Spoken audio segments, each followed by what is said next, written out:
Kapan sebenarnya DC itu datang ke rumah nasabah yang sedang galbay di tahun 2025 ini? Mengingat ada aturan baru terhadap yang namanya dunia pinjol, khususnya dalam dunia penagihan ya. Nah, di sini saya mau bahas buat kalian semuanya.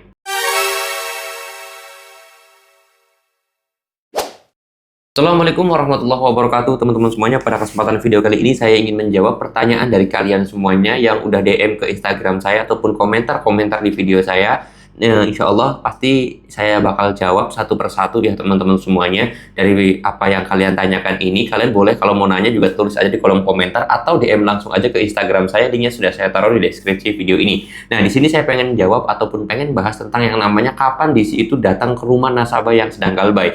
Mengingat tahun 2025 ini aturannya sedikit berbeda di tahun 2024 dan tahun 2023. Oke, di sini saya langsung bahas aja ya teman-teman semuanya, yaitu masalah kapan di situ datang ke rumah nasabah tersebut. Nah, ini ada aturannya. Aturan yang benar adalah di jam kerja, mungkin kalian udah tahu ya. Terus kemudian juga dari jam 8 pagi sampai jam 8 malam aja. Terus kemudian yang ketiga di sini ada aturan baru, yang mana DC tersebut diperbolehkan datang ke rumah nasabah hanya pada saat nasabah tersebut udah telat bayar maksimal di 3 bulan ya.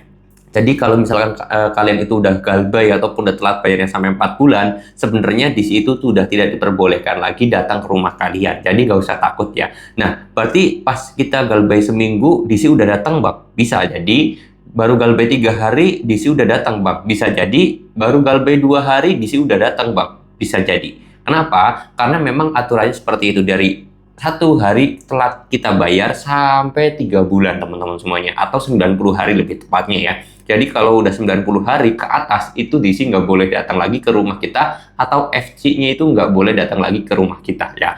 Itu. Terus kemudian yang perlu digarisbawahi, kalau jadwal-jadwalnya, jam-jamnya pagi, siang, sore itu tergantung ya. Jadi nggak sesuai apa yang saya sebutkan, karena itu bisa fleksibel banget. Biasanya kan DC kan target dulu nih. Oh, nasabah ini lewat desa ini, jadi saya startnya dari jam sini aja. Nah, bisa jadi rumah kalian yang pertama atau karena daerah kalian itu dekat dengan rumah DC-nya gitu kan, jadi disamperin dulu ataupun yang lainnya, itu bisa aja.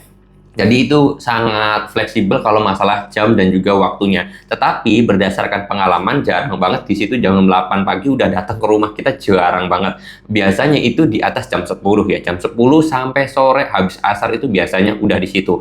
Jam 6 sampai jam 8 itu sebenarnya udah nggak ada juga, seperti itu. Kurang lebih untuk waktunya ya teman-teman semuanya, atau jamnya. Lalu kemudian di sini yang jadi persoalan adalah kalian itu kenapa menanyakan kapan DC datang, karena memang mungkin kalian itu takut dengan adanya kedatangan DC. Nah, yang pengen saya sampaikan di sini, jangan pernah takut ketika menghadapi DC, karena biar bagaimanapun DC itu nggak bakal macam-macam kok kalian nggak usah khawatir kalau misalkan diancam atau didatangin langsung juga, karena ya nggak ada masalah juga. Yang terpenting adalah kalian berani menghadapinya. Bang, saya bener-bener takut, Bang. Nah, takutnya kalian terhadap FC ataupun DC lapangan itu sebenarnya karena satu faktor, yaitu kalian mungkin pas minjem uang atau minjol itu nggak bilang ke istri, nggak bilang ke suami, atau nggak bilang ke orang tua. Itu yang menyebabkan kalian itu takut ketika didatangin DC. Bener nggak? Saya yakin kalian itu pasti seperti itu.